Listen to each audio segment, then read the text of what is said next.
Selamat pagi Bapak dosen dan teman-teman semuanya.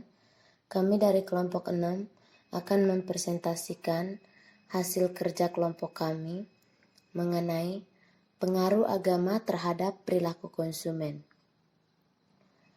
Sebelumnya kami akan memperkenalkan diri. Nama saya Katarina Jenim, teman saya Yohanes Ardis dan Muhammad Laudu. Baik, kita lanjut saja ke pembahasannya. Yang pertama, populasi penganut agama di dunia. Agama merupakan kepercayaan akan keberadaan Tuhan. Hampir sebagian besar manusia yang hidup di dunia umumnya memeluk salah satu agama. Di Indonesia terdapat 5 agama yang salah satunya diyakini oleh penduduk. Kelima agama itu adalah Islam, Kristen, Katolik, Buddha, dan Hindu. Setiap agama tersebut memiliki tata aturan tersendiri, dan aturan dalam agama tersebut menjadi salah satu hal yang mempengaruhi perilaku konsumen di Indonesia. Semua ajaran dari agama-agama tersebut sangat mempengaruhi sikap, persepsi, dan perilaku konsumen dari para penganutnya. Yang kedua, agama Islam. Ajaran agama Islam telah memiliki pengaruh yang kuat dalam kehidupan penduduk Muslim di Indonesia. Dalam agama Islam terdapat aturan dasar, yaitu rukun Islam, yakni mengakui keberadaan Allah, mendirikan sholat, menunaikan puasa Ramadan, membayar zakat, dan melakukan perjalanan haji bila memiliki kemampuan. Keenam prinsip dasar dari agama Islam tersebut telah mempengaruhi bagaimana seorang Muslim berperilaku sebagai konsumen. Pertama, perintah sholat. Konsumen yang beragama Islam diwajibkan untuk menjalankan ibadah sholat sebanyak 5 kali sehari. Konsumen yang melaksanakan sholat seringkali membutuhkan alat untuk sholat yang dikenal sebagai karpet atau sajadah. Kewajiban sholat pada agama Islam untuk para penganutnya telah menciptakan kegiatan ekonomi dan bisnis yang luar biasa besarnya, terutama pada bisnis pakaian dan fashion. Kewajiban sholat tersebut mendorong kaum muslim untuk membeli semua pakaian, aksesoris, dan peralatannya yang sesuai dipakai pada saat melaksanakan sholat tersebut. Kedua, perintah puasa. Ajaran Islam mewajibkan kaum muslim untuk melaksanakan puasa selama sebulan penuh setiap tahun. Puasa adalah tidak makan minum dari mulai terbit matahari sampai terbenam matahari. Kewajiban berpuasa sangat mempengaruhi bagaimana perilaku konsumen muslim. Pengaruh tersebut adalah dalam hal manajemen waktu dan pola pengeluaran konsumen.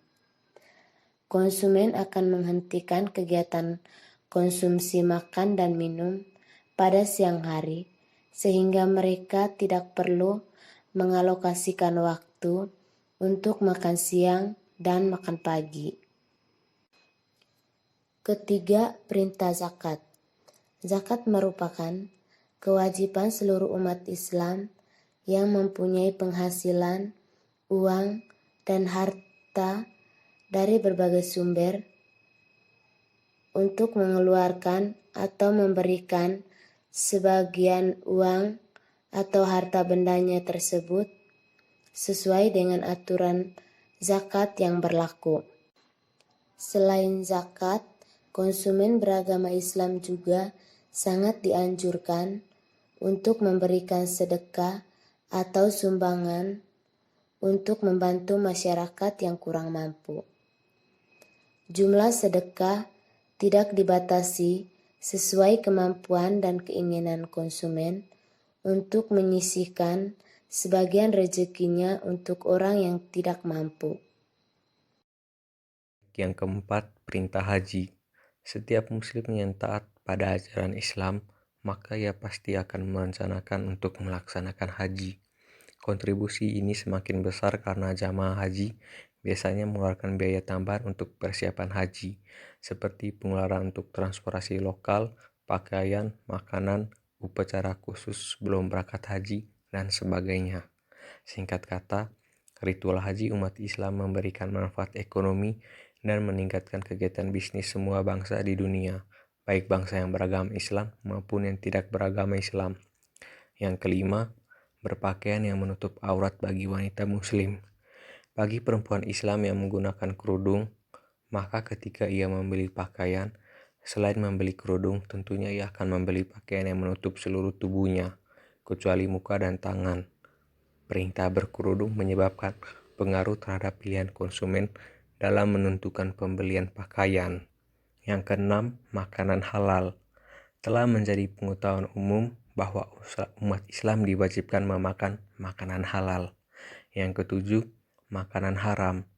Ketentuan makanan halal dalam ajaran Islam sangat mempengaruhi konsumen muslim dalam menentukan makanan yang akan dikonsumsinya. Para pemasar dan produsen makanan sangat mengetahui hal tersebut, sehingga para produsen juga ingin diketahui oleh para konsumen bahwa produk makanan adalah halal dan sesuai ketentuan syariah Islam. Baik, yang kedelapan, ekonomi Islam. Salah satu landasan dalam sistem ekonomi Islam adalah larangan mempraktikkan riba. Perintah larangan mempraktikkan riba ini telah sangat mempengaruhi perilaku umat Islam dalam melaksanakan kegiatan ekonomi. Setahap demi setahap, konsumen muslim melakukan berbagai bentuk kegiatan ekonomi yang sesuai dengan ajaran Islam. Bentuk kelembagaan ekonomi yang sesuai dengan ajaran Islam adalah bank syariah atau di dunia internasional dikenal dengan nama Bank Islam. Ini menunjukkan bahwa ajaran Islam sangat mempengaruhi bagaimana konsumen muslim berperilaku dalam menjalankan kegiatan ekonominya. Baik, berikutnya, membangun konsep diri konsumen yang produktif. Agama harus menjiwai sikap, persepsi, cara pikir, dan perilaku konsumen. Konsumen yang menjalankan ajaran agama dengan baik dan benar akan dapat membangun kepribadian konsumen yang baik pula, yaitu menjadi konsumen yang bijak, produktif, sangat kritis, dan tidak terpengaruh oleh dunia materialisme. Manusia sebagai konsumen seringkali memiliki banyak keinginan untuk memiliki barang dan jasa serta harta benda lainnya untuk mendukung konsep dirinya. Seringkali daya beli konsumen tidak sepenuhnya mendukung keinginan atau hasrat untuk memiliki semua barang dan jasa tersebut. Maka dalam konteks ini, konsumen harus menjadi orang yang sabar adalah sangat relevan. Baik, yang berikut, Kristen dan Katolik. Dalam agama Katolik, sebelum hari Paskah terdapat masa pra-Paskah, yaitu masa berpantangan dan berpuasa, di mana umat Katolik selain berpuasa terdapat juga yang melakukan pantangan selama 40 hari sebelum Paskah. Pantangan tersebut biasa seperti tidak memakan daging, telur, keju, susu, tidak merokok, dan lainnya. Maka ketika 40 hari tersebut, perilaku umat Katolik yang biasanya mengkonsumsi hal-hal tersebut menjadi tidak mengkonsumsi. Yang berikut, Buddha. Dalam agama Buddha terdapat dua keyakinan, yakni keyakinan bahwa umat Buddha harus menjadi seorang yang vegetarian dan keyakinan bahwa umat Buddha diperbolehkan tidak menjadi vegetarian. Vegetarian merupakan salah satu jenis perilaku konsumen dalam menentukan asupan makanan yang dikonsumsi. Seorang yang vegetarian memilih untuk tidak mengonsumsi pangan yang berasal dari hewan. Vegetarian lebih memilih untuk mengonsumsi pangan yang berasal dari tumbuhan. Yang berikut, Hindu. Di dalam ajaran agama Hindu terdapat ajaran mengenai pelarangan untuk memakan daging sapi. Bukan karena diharamkan seperti makan daging babi pada agama Islam. Pelanggaran memakan daging sapi dalam agama Hindu lebih disebabkan bahwa sapi adalah binatang yang suci. Pelanggaran mengkonsumsi daging sapi pada umat Hindu sangat mempengaruhi perilaku konsumen umat Hindu. Selain mempengaruhi konsumen yang beragama Hindu, pelarangan mengkonsumsi daging sapi juga mempengaruhi produsen seperti apa yang dilakukan oleh salah satu perusahaan makanan cepat saji multinasional McDonald di negara India. Sekian dan terima kasih.